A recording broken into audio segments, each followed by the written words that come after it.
রায়েরবাজার গণকবর থেকে মরদেহ উত্তোলনের সিদ্ধান্ত নিয়েছে সরকার। জুলাই গণ অভ্যুত্থানে নিহত এসব মরদেহ ডিএনএ পরীক্ষার মাধ্যমে শনাক্ত করে স্বজনদের কাছে হস্তান্তর করা হবে। শনিবার দুপুরে রাজধানীর রায়েরবাজারে জুলাই শহীদদের গণকবর পরিদর্শন শেষে এসব কথা জানান স্বরাষ্ট্র উপদেষ্টা অবসরপ্রাপ্ত লেফটেন্যান্ট জেনারেল জাহাঙ্গীর আলম চৌধুরী। রায়েরবাজার গণকবরে শতাধিক মরদেহ দাফন করা হয় বলেও জানান তিনি।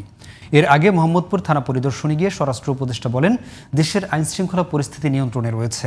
আরও জানাচ্ছেন মহসিন কবির। ২৪ জুলাই অভ্যুত্থানে ঝাঁপিয়ে পড়েছিল দেশের আপামর জনতা। ক্ষমতা টিকিয়ে রাখতে শেখ হাসিনার অনুগত আইনশৃঙ্খলা বাহিনী ছাত্র জনতার আন্দোলন দমনে ব্যবহার করে মারণাস্ত্র। নিহত হন অসংখ্য মানুষ,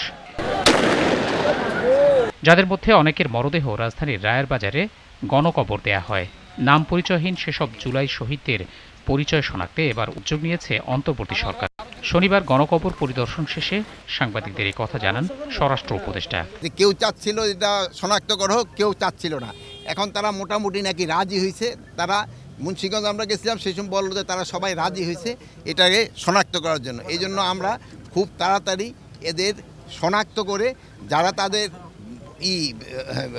বডি এখানে রাখতে চায় তারা এখানে রাখতে পারবে, আর যদি কেউ নিয়ে যেতে চায় ওটাও নিয়ে যেতে পারবে। এ সময় গণকবরের সুরক্ষা দেয়াল নির্মাণের নিম্নমানের ইট ব্যবহারের অভিযোগ করেন স্বরাষ্ট্র উপদেষ্টা। এখানে ইটের কোয়ালিটি খারাপ, আপনারা যারা আসেন না আগে এখন একটু দেখে নেবেন।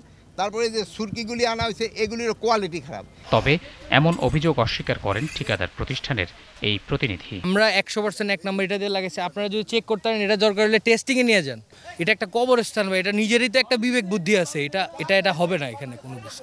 এর আগে রাজধানীর মোহাম্মদপুর থানা পরিদর্শন করেন স্বরাষ্ট্র উপদেষ্টা। পরে তিনি সাংবাদিকদের বলেন, 5 আগস্টকে কেন্দ্র করে কোনো ধরনের শঙ্কা নেই। তাদের কার্যক্রম নিষিদ্ধ করা হয়েছে এবং তারাও যদি কোনো রকমের অপকর্ম করতে চায় কোনো রকমের ছাড় পাবে না। তাদের পরিকল্পনা কি ছিল? তাদের যে একটা মিটিং করলো বা ট্রেনিং বা পরিকল্পনা কি ছিল এটা তো ইনভেস্টিগেশনের পরে যেন জানা যাবে। সম্প্রতি এক সেনা কর্মকর্তা গ্রেপ্তারের প্রসঙ্গে তিনি বলেন, অপরাধী যেই হোক না কেন তাকে ছাড় দেয়া হবে না।